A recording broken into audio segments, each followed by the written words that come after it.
శుక్లాంబరధరం విష్ణుం శశివర్ణం చతుర్భుజం ప్రసన్నవదనం ధ్యాయేత్ సర్వవిఘ్నోపశాంతయే. రామాయ రామభద్రాయ రామచంద్రాయ వేధసే రఘునాథాయ నాథాయ సీతాయా పతయే నమః. అజ్ఞానతిమిరాంతస్య జ్ఞానాంజనశలాకయ చక్షురున్మీలితం యేన తస్మై శ్రీగురవే నమః. శ్రీగురుభ్యో నమః. నమస్తే భగవన్ దేవ దత్తాత్రేయ జగత్ప్రభో సర్వబాధా ప్రశమనం కురు శాంతిం ప్రయచ్చ మే. అత్రిపుత్రో మహాతేజ దత్తాత్రేయో మహామునిః తస్య స్మరణమాత్రేణ సర్వపాపైః ప్రముచ్యతే. దర్వీకరాం మహాదేవీం సర్వసౌభాగ్యసంయుతాం అన్నపూర్ణాం ఉమాం గౌరీం ధ్యాయామి ఇష్టప్రదాయినీం. శ్రీ స్వామివారు సూర్యోదయానికి 3 గంటల ముందుగానే లేచి కాలకృత్యాలు తీర్చుకొని స్నానం చేసేవారు. రోజుకు కనీసం 3 సార్లు స్నానం చేసేవారు. తరువాత రాజదండాన్ని పూజించి ప్రణవ మంత్రోచ్చారణ చేసి దత్త విగ్రహానికి స్నానం చేయించి పూజా పద్ధతిలో భస్మాన్ని పూసేవారు. సన్యాసులు పూలు, ఆకులు, తులసి, బిల్వ పత్రాలు కోయకూడదు. కాబట్టి ఎవరైనా వాటిని తీసుకువచ్చినప్పుడు మాత్రమే స్వామివారు దత్త విగ్రహానికి అవి అలంకరించేవారు. ఉదయం పూట విద్యాబోధనకే ఎక్కువ సమయం కేటాయించేవారు. వైదిక సంస్కృతికి మూర్తీభవించిన విజ్ఞాన సర్వస్వ గ్రంథంలా, వర్చువల్ లివింగ్ ఎన్సైక్లోపీడియాలా ఉండేవారు మన శ్రీ స్వామివారు. ఎన్నో వైవిధ్య విషయాలను వారు బోధించేవారు. సంస్కృత వ్యాకరణం, వేద గ్రంథాలు, వైదిక ఆచార పద్ధతులు, భారతీయ తత్వశాస్త్రంలోని 6 వ్యవస్థలు, యోగా, న్యాయం, తర్కం, సాంఖ్య, మీమాంస, వేదాంత, వైశేషికం, భారతీయుల సంప్రదాయ వైద్యశాస్త్రమైన ఆయుర్వేదం మొదలైనవి ఇవన్నీ ఆయన బోధించేవారు. ఈ విషయాలలో వారిది కేవలం సిద్ధాంతపరమైన జ్ఞానం కాదు. ఈ భారతీయ సంప్రదాయ విధానాలన్నింటికీ అంతిమ ధ్యేయమైన స్వీయ సాక్షాత్కారం పట్ల ఆసక్తి, ఆకాంక్ష కల విద్యార్థికి క్షుణ్ణంగా మార్గనిర్దేశం చేయగల నిపుణులు వారు. సంగీతం, కవిత్వం, స్పిన్నింగ్, వడకటం, నేయడం వంటి అనేక కళలలో వారికి ప్రావీణ్యం ఉంది. ఎప్పుడూ స్వయంగా ఆడకపోయినా ఆటను చూడకుండానే వారు చదరంగం ఆటగాళ్లకు సరైన పావు కదలికలను సూచించగల సమర్థులు. చిత్తశుద్ధితో ఆయన వద్దకు వచ్చిన ఏ విద్యార్థి శిష్యరికాన్ని వారు నిరాకరించలేదు. వారి జ్ఞాన పరిధిని, లోతును అంచనా వేయటం ఎవరికైనా అసాధ్యమే. ఒకసారి ఒక వృద్ధ బ్రాహ్మణుడు నర్సోబావాడి వచ్చి వేదాలలో 3వదైన సామవేదంలో తన పాండిత్యానికి గర్వపడుతూ శ్రీస్వామివారితో తాను వేదమంత్రాలు పఠిస్తాను అని చెప్పారు. దత్త పాదుకల ముందే పాడాలి అని వాసుదేవులు సూచిస్తున్నా వినకుండా అక్కడే పాడుతానని పట్టుబట్టడంతో అతని జ్ఞాపక శక్తి ఒక్కసారిగా విఫలమై ఒక్క మంత్రం కూడా గుర్తుకు రాకుండా పోయింది. శ్రీస్వామివారు ఒక మంత్రాన్ని ఉచ్చరించడంతో ఆయన తిరిగి స్వస్థత పొందారు. దీనితో స్వామీజీ సర్వజ్ఞతను ఆ బ్రాహ్మణుడు గ్రహించి అహంకారం తగ్గి సిగ్గుపడి క్షమార్పణ వేడాడు. సన్యాసులకు తమ ఆహారం వండుకోవటం నిషిద్ధం. కాబట్టి వండిన ఆహారాన్ని మధుకరి భిక్షగా కోరాలి.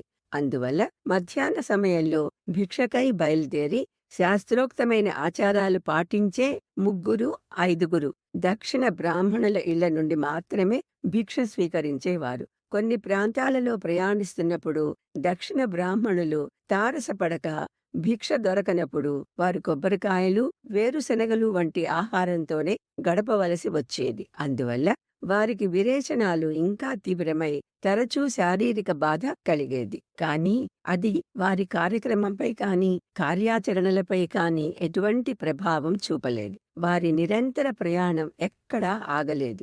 భిక్షకు వెళ్లే దారిలో ఎవరైనా వారికి నమస్కరిస్తే స్వామి ఆ రోజు ఉపవాసం ఉండేవారు.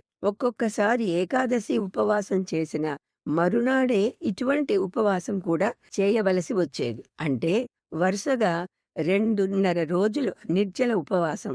మరునాటి మధ్యాహ్నం కదా భిక్ష, అందుకని అలా ఉండేది. ఉపవాసం నాడు 1 గ్లాసు మజ్జిగో, 1 పండో మాత్రమే తీసుకునేవారు. భిక్షగా లభించిన ఆహారపు మూటను వారు నది నీటిలో ముంచి బయటకు తీసేవారు. కారిన నీటితో పాటు మూటలో ఉన్న ఆహారం రుచి కూడా పోతుంది కదా.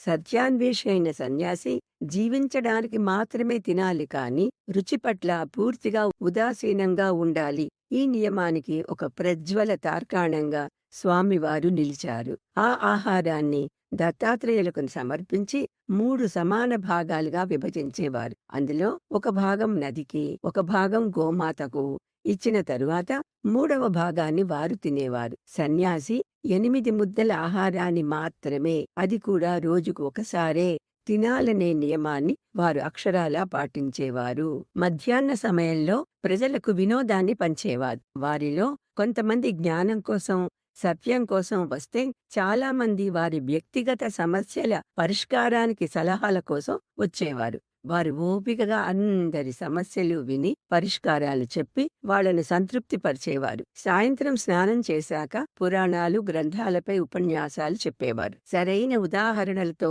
సముచిత ఉల్లేఖనాలతో విషయాలను స్పష్టంగా వివరించే వారి ఉపన్యాస శైలి చాలా అద్భుతంగా ఉండేది. వేద మంత్రాలను ప్రస్తావించేవారే కాని సభలలో, ఉపన్యాసంలో వాటిని ఉచ్చరించటం అపరాధంగా భావించేవారు. ఈ నియమాన్ని స్వయంగా పాటిస్తూ ఇతరులను దీనికి కట్టుబడి ఉండమని పట్టుపట్టేవారు. వేరే ఉపన్యాసకులు వేదమంత్రం ఉచ్చరిస్తే వారు లేచి వెళ్లిపోయిన సందర్భాలు చాలా ఉన్నాయి. ఉపన్యాసాల తర్వాత అక్కడ ఉన్న ప్రేక్షకుల వ్యక్తిత్వాలను బట్టి భజనలు, కీర్తనలు జరిగేవి. ఆ తరువాత కొన్ని వ్యక్తిగత ఇంటర్వ్యూలు తరచుగా జరిగేవి. ఇవన్నీ ముగించేసరికి అర్ధరాత్రి దాటడంతో శ్రీ స్వామివారికి కొన్ని గంటల విశ్రాంతి మాత్రమే దొరికేది. అంత తక్కువ ఆహారం, అంత తక్కువ నిద్రతో ఎలా నెగ్గుకొచ్చారో మానవ మేధస్సుకు అందని విషయం. దత్తాత్రేయో హరికృష్ణ ఉన్మత్తానందదాయకః మునిర్దిగంబరో బాలః పిశాచో జ్ఞానసాగరః. శ్రీ స్వామివారు ఆత్మసాక్షాత్కారం పొందిన యోగి. ఉపాధితోనే ముక్తిని సాధించిన మహాసిద్ధ పురుషులు. తమ ఆరాధ్య దైవము, గురువు అయిన దత్తుల ఆజ్ఞను శిరసా వహించటం తప్ప ముక్తసంగులైన స్వామివారికి ఏ విధమైన ఇతర ఆకాంక్ష, ఆసక్తులు లేవు. ఆయా సమయాలలో దత్తప్రభు ఇస్తున్న ఆదేశాలను అనుసరించి వారు నడుచుకుంటూ ఉండేవారు. ఒంటరిగా తమ తపోధ్యానంలోనో, గ్రంథ పఠనంలోనో, లేఖనంలోనో సమయం గడపడానికి ఇష్టపడేవారు. కాని వారు ఎక్కడికి వెళ్లినా భక్తులు వారి చుట్టూ చేరేవారు. ఒక్కొక్కసారి ఇది రోజుల పర్యంతం కొనసాగేది. తాము కావాలనుకున్న ఏకాంతం కోసం నిర్మానుష్యమైన నరసి, కురుంగడ్డ లాంటి ప్రదేశాలలో చాతుర్మాస్య దీక్ష చేసేవారు. వారిని ఎవ్వరైనా కలవవచ్చు. కలవడానికి ఎప్పుడూ ఎవ్వరికీ ఎటువంటి ఆంక్షలు వారు విధించలేదు. నిజాయితీ, సంపూర్ణ విశ్వాసం, ఈ 2 లక్షణాలు మాత్రం భక్తుల నుండి ఆశించేవారు. ముస్లింలు, పార్సీలు కూడా స్వామిని కలుసుకొని తన సమస్యలు చెప్పుకొని పరిష్కారం పొందేవారు. ముస్లింలకు వాళ్ళ ఖురానులోని కొన్ని సూక్తులు, వర్సెస్ చెప్పి వాటిని మననం చేయమని చెప్పేవారు. మత మార్పిడి అనే పదం ఆయన నిఘంటువులో ఎక్కడా కనిపించేదే కాదు. అన్ని మతాల సారం ఒకటే. మార్గాలు వేరైనా అన్నీ ఏకైక సత్యానికే దారితీస్తాయి అని తెలిసి అందరికీ వారి వారి నిర్ణీత మార్గాలలోనే దారి చూపించేవారు ఆయన. ఎవ్వరికీ ప్రత్యేక దర్శనాలు ఇవ్వటం కాని, ప్రత్యేకంగా ఏకాంతంగా కలుసుకోవటం కాని లేవు. రాజులు కూడా ఆయనని దర్శించాలి అంటే సామాన్య ప్రజలతోనే కలిసి రావాల్సి వచ్చేది. కాని హిందువుల పట్ల, ముఖ్యంగా బ్రాహ్మణుల విషయంలో చాలా ఖచ్చితంగా వ్యవహరించేవారు.